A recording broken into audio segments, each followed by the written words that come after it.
Oh, I lost you. Get too far. So with October, Yeah.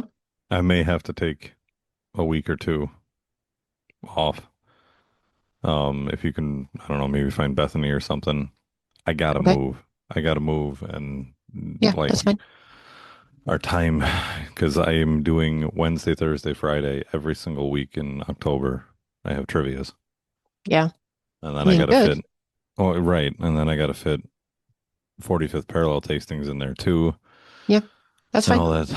all that stuff. So, That's fine. um, Bethany and I can chit chat. yeah. Yeah. I mean, she's basically a third host at this point, so Right. And it's just October. Like yeah, I can pick that's right fine. back up in November after the move when we get resettled and everything. But Hmm. I don't have any fun facts for this because I just got to it. Dude. I can come up with something. Does it have to be, um, Fun? Yes. no, literature related? I mean, ideally, but Uh, okay. be proud of me. Well, I for stayed what? up until 1 a.m. What? because I had an art commission that I had to finish, and I'm Really? sad. I want to go to bed. That's it. That's my story. I'm tired. That's your story. All right. Okay. I got something.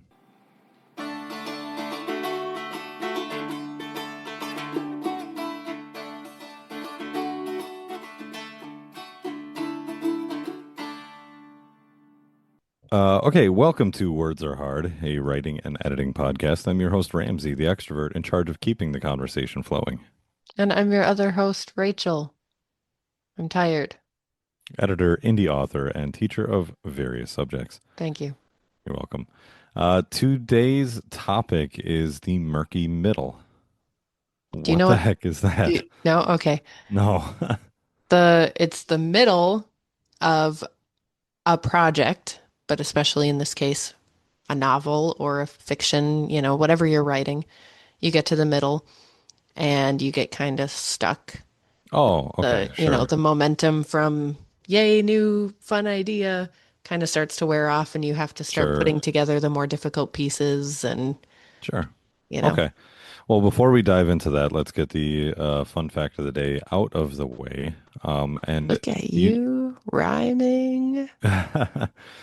you know what the Rosetta Stone is? Hmm.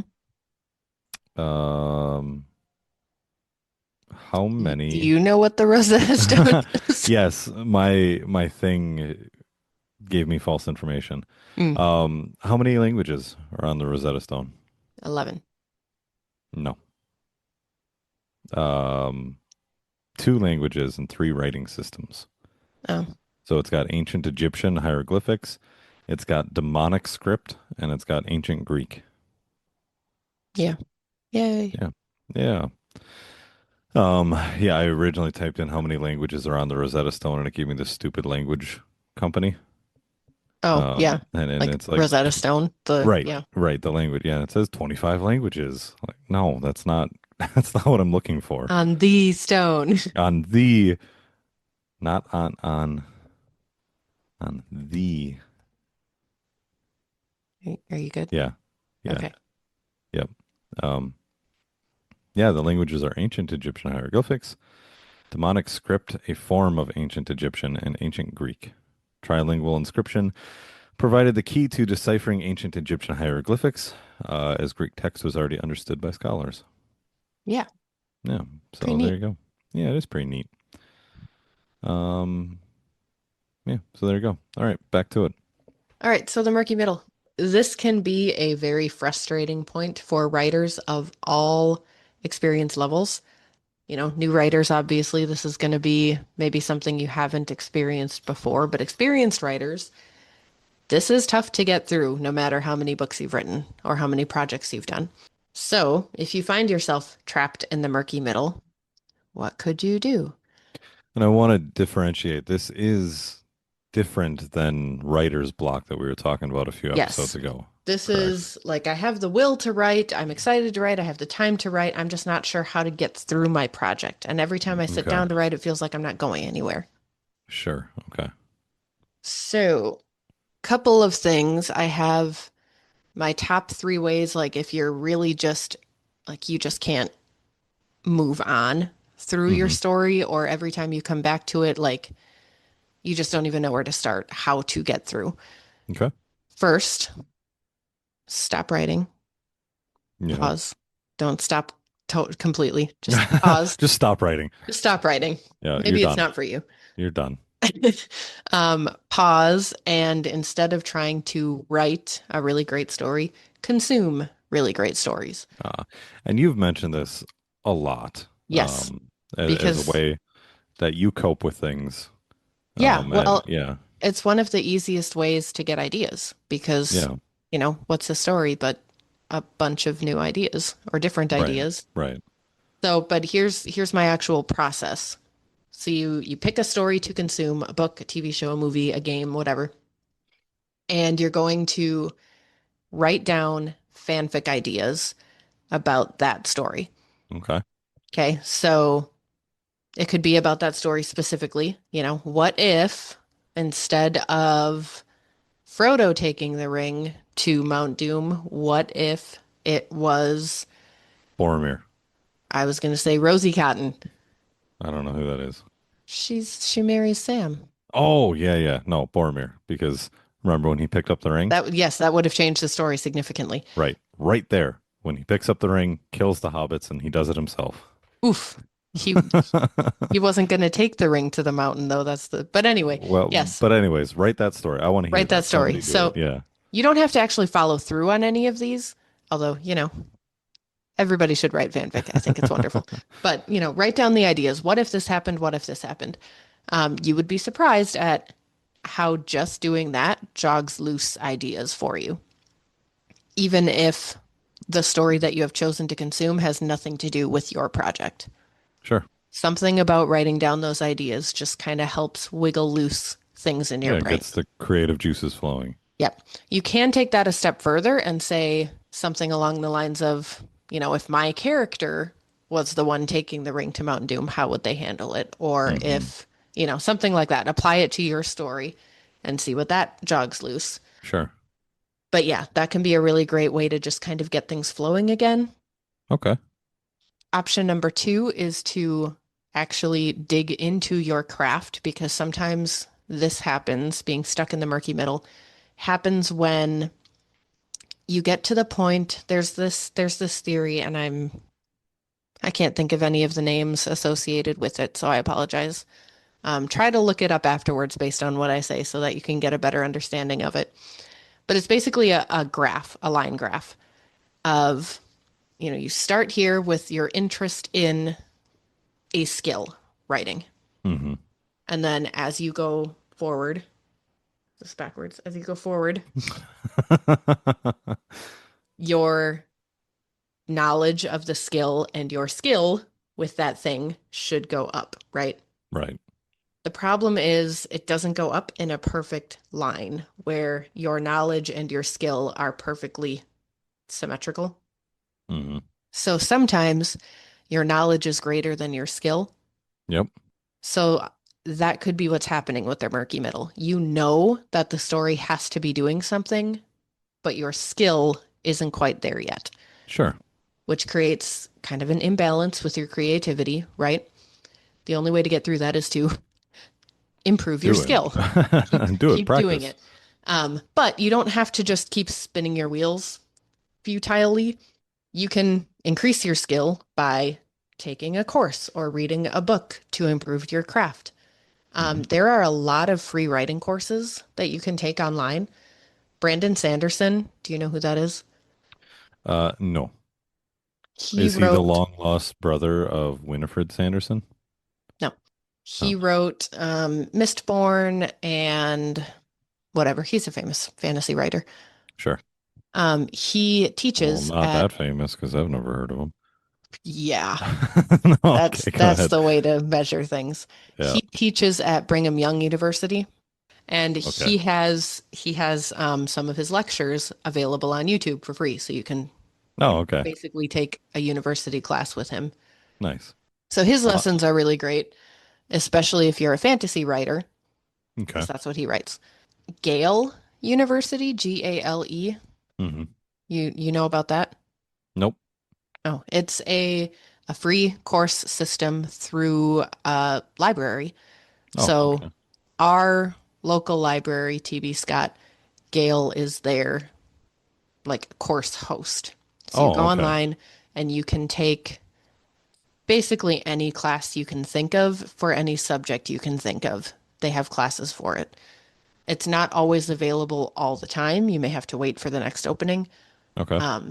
But that's a really great resource. If your library doesn't have Gale, they probably have something like Gale. So check out your Okay. library. A lot of times this just comes with your library account. So lots and lots of free resources there.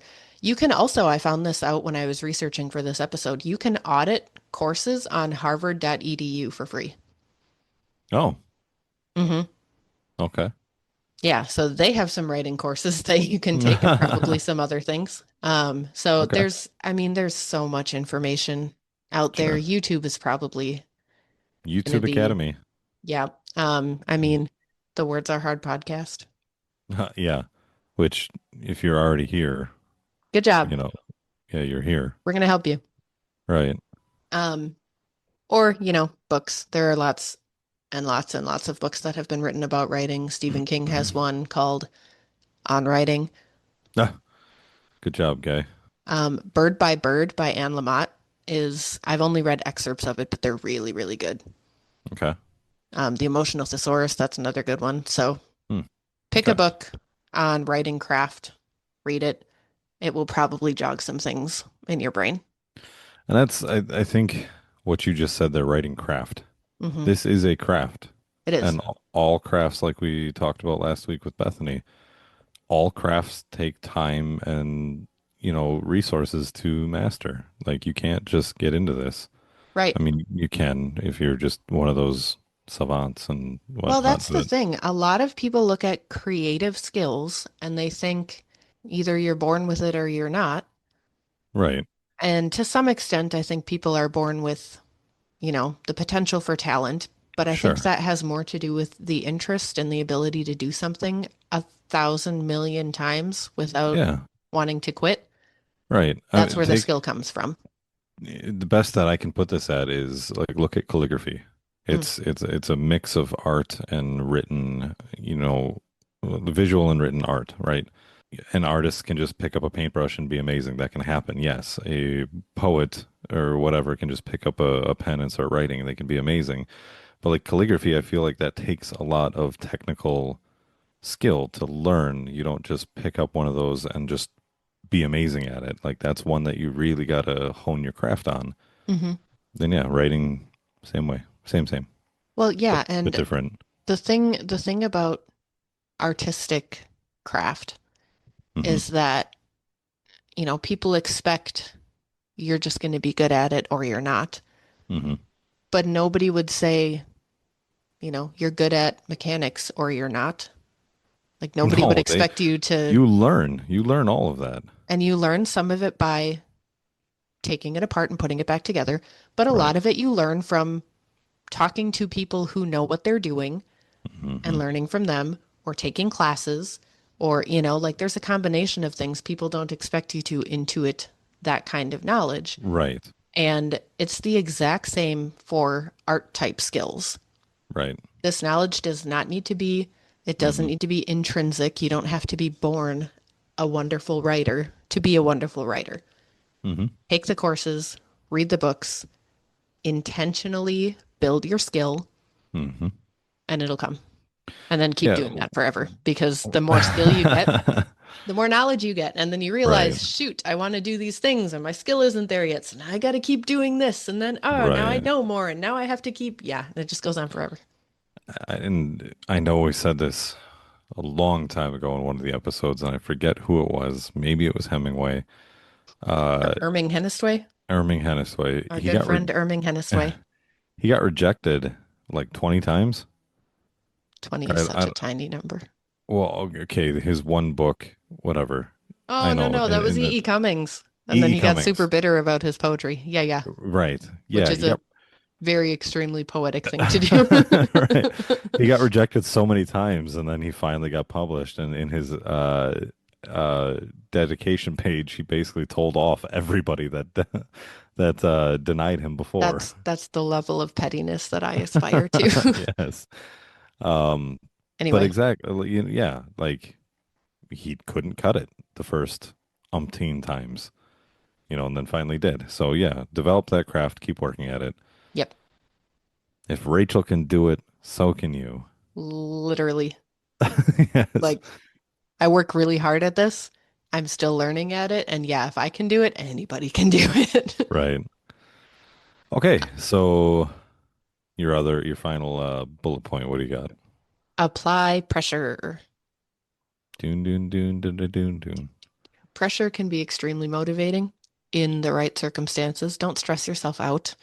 Apply fun pressure, like a writing sprint. I started a challenge. I mean, I created Mm-hmm. my 1,000 words a day challenge, Mm-hmm. writing 5 minutes at a time. And the idea is the average typing speed is about 50 words per minute. So you Okay. should be able to write 100 words in around 2 minutes. Okay, bump it Okay. up to five just to be safe. If you do that 10 times a day, you have 1,000 words with Mm-hmm. relatively little effort as far as trying to clear time in your schedule, right? Sure. So I've been doing that to test it out and it it works. I was surprised at how motivating that timer was because Sure. you Yeah. sit down for your 5 minutes and you're like, okay, I'm just going to write for 5 minutes. Right. But as soon as you hit the timer button and you know that there's a countdown, like there's just something that takes over in your brain that's like, oh man, we got to do this. We got to write. I got to. Mm-hmm. And I usually end up getting between 200 and 300 words in those 5 minutes that, Mm-hmm. because you have the sprint, because you have that timer on. And Yeah. like, there's no negative. Like, if I don't make my 100 words, nothing happens. Right. Nobody's gonna come yell at me. In college, I did some of my best work the night before it was due, Oh, yeah. and there's so many people out there that are like that. Hmm. So what you're saying is create that on a small scale and trick your brain into whatever the heck turns on when you go into that mode Hmm. to be able to turn that on when you want it to and use Yes. that to your And use it advantage. productively instead of stressing yourself out over it. Right. Another Um, good way, sorry, dude, go ahead. I was gonna say, like, if you can't just will yourself to do this, get your writing buddy. Everybody spam Rachel on her socials. But I'll be say your like, buddy. hey, I'm gonna do my 5 minutes. Check on me in 5 minutes, and if I haven't done it, shame me For publicly. shame, Right. Um, shame, shun the shame. non-believer. Shun the non-believer, Charlie. Oh, I didn't want to make that reference. It happened. Anyway, that Something um about we another have thing you can put do, it shut up. on. Shut up. Another thing you can do is share your work with others. Find a beta reader, have a Oh, friend, sure. partially for feedback, but also I'll show. partially, or I'll show. partially, just to know that like, hey, someone's waiting on this Yeah, yeah. can be very motivating. Yeah. No, Um, absolutely. and then you have someone who you can call and be like, hey, I'm stuck again. I need to get to this point and I'm just not sure how to get there. Can I talk it through with you? Yeah. A lot of times that kind of works itself out. Yeah, for sure. Um, or start a writing challenge. See if you can write 1,000 words a day for 30 days or some other, something. Maybe you challenge yourself to write 100 words a day But or you need to be very conscientious on making a legitimate goal. yes, make a goal Because and stick to it. well, like a realistic one, because if yeah, I'm going to write 1,000 words a day, and you just know in your heart you are not there, you're not able to do that. Be kind to yourself. Get your dopamine when you get that 500 words a day. Hmm. Because there is nothing worse than setting yourself a goal, getting all hyped up about your goal, and then you start failing 2, 3, 4 days in a row, and now it's just gone. Everything Well, is done. There's no motivation to do anything. Go back and listen to our episode about setting goals Oh, because yeah. we talk about this and it's really good. Yeah. Um, yeah, I meant kind of more like start a challenge with a friend, like where there's some accountability. Um, you can do it on your own too, What I but said still applies because it I does. did. It does. But that can help. Yeah. You can check in with that person. They can help encourage you. You can help Hmm. encourage them. So do that. So those are my three, if you're really stuck in your story. If you're stuck in a scene, make sure you know what the purpose of your scene is. And we've talked about this Hmm. previously. I don't know what episode it was in, so just go back and listen to all of our episodes until you Look, find it. we never know what episodes I don't they're I don't in, even know the so topic of that one though, because it wasn't. Did we do a scene purpose episode? I don't know. If we did, that would be the one to look at. I think you might be sending them back to a non-existing podcast. I don't know if we did that. No, I know I've talked about it before, but the Sure. problem is I've done like interviews with other Oh, writers and editors and stuff, so I know I've talked about it, but I don't know if I've talked about it here. I don't think so. I don't know. Anyways, If you want either go information on forward or that, go backward and go find that. go to my socials, because I have like a thing to send people if they comment on Oh, the thing that says purpose, I think is I don't know. Just okay. like look for it and it's probably there somewhere. Sure. But knowing, Okay. the point of the scene, much like the point of this conversation, will help you move forward and get through it so that you can end it and then you can go to bed. All right. Okay, so that is your three things to help with the murky middle. Yep. Okay. Well, with that then, Oh, actually, I do have one more. If you're totally completely stuck and you just cannot get out of it on your own, there's nothing wrong with like getting help specifically for your story, either with a really skilled beta reader or, a book coach, because that's yeah, literally their job is to help walk you through and talk you through your story. yeah, And sometimes just having another set of eyes that isn't like in the middle of it can say, "Oh, yeah, this is your problem. You don't have yeah. your main character doesn't have a motivation. Let's brainstorm how to fix that." And then bam. And I want to throw in like, and maybe there is, maybe there isn't. I could just kind of see how there could be. Don't feel like you needing to go to a book coach makes you any less of a writer. Mm-mm. There's, I'm sure, many of the very famous writers that are out there. I'm sure they have used book coaches and they have Tolkien and used, C.S. Lewis, I mean, they oh, weren't yeah, they like were, looking for book coaches, but they were in a writing group, and that's what they did. They brought their writing to the group and they talked yeah, through, hey, what do you think of this idea? Hey, I'm not sure what to do with this. Hey, can I yeah. read this to you and get some feedback? Like, that's writers do not exist in a void. And if they do, they make things so much harder on themselves. Yeah, so don't think that there's a stigma to using a book coach or anything like that. Go do it. Listen to what Rachel's saying. Literally, she's done this, and she uses these things. So there. Okay. You all done? What? I said, are you all done? Yeah, No, no more surprise bullet points. I don't know. Probably not. Okay. I don't Let's listen. move on to our word of the day. And our word of the day is Freelance. shocker. I just learned this, Oh, which is why I wanted to bring it. So we know, okay. freelance means somebody who's working for different companies at different times rather than being permanently employed by one company. Right. Okay. I want to guess the origin, Yeah. Okay. or at least the original meaning. Okay. It was a knight that had no Yeah. heraldic home, basically, Yeah. that his lance Yeah. was free. His lance Yeah. was for hire. Yeah. It's literally freelance. Yeah. It's You the just term. learned that? Yeah, like I mean, I hadn't thought Oh, about it before. oh, I yeah. probably could have put two and two together if somebody Sure, said, "Hey, where sure. do you think the term came from?" But I just hadn't. Yeah. And then I came across this and was like, "Ah, that's really cool." So from 1820, Yeah. meaning a medieval mercenary warrior, Yeah. Wait, I'm clicking on it. Wait, 1820?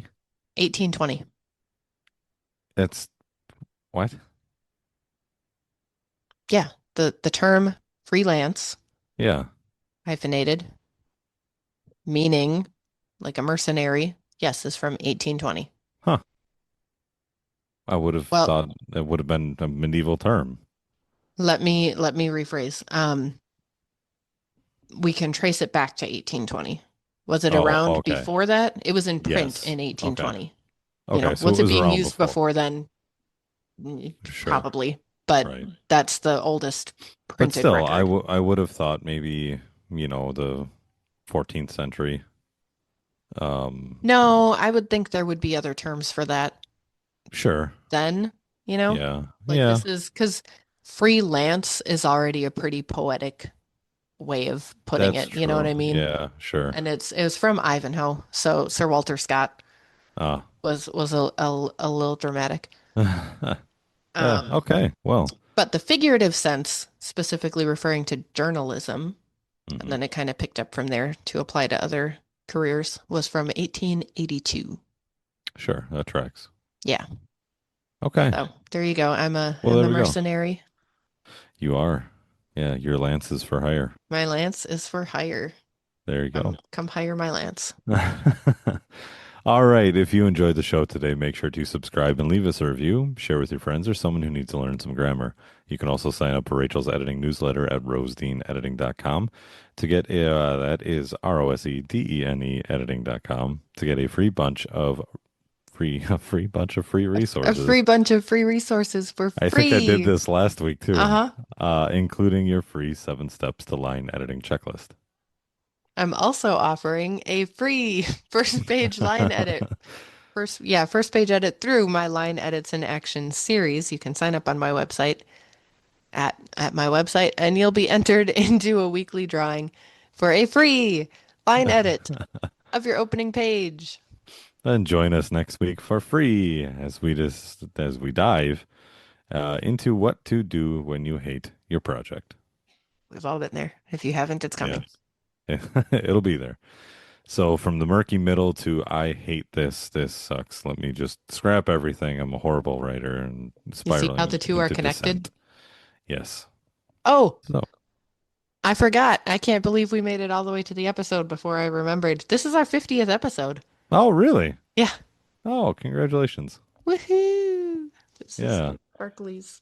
Confetti. Yeah, they can see your You can dancing see it. phalanges. Yeah. Right. Dancing Cool. flames. 50 and 50 episodes. Yeah. Neato. Yeah. I was thinking last week, like, oh, we should have had Bethany on for this one, Yeah.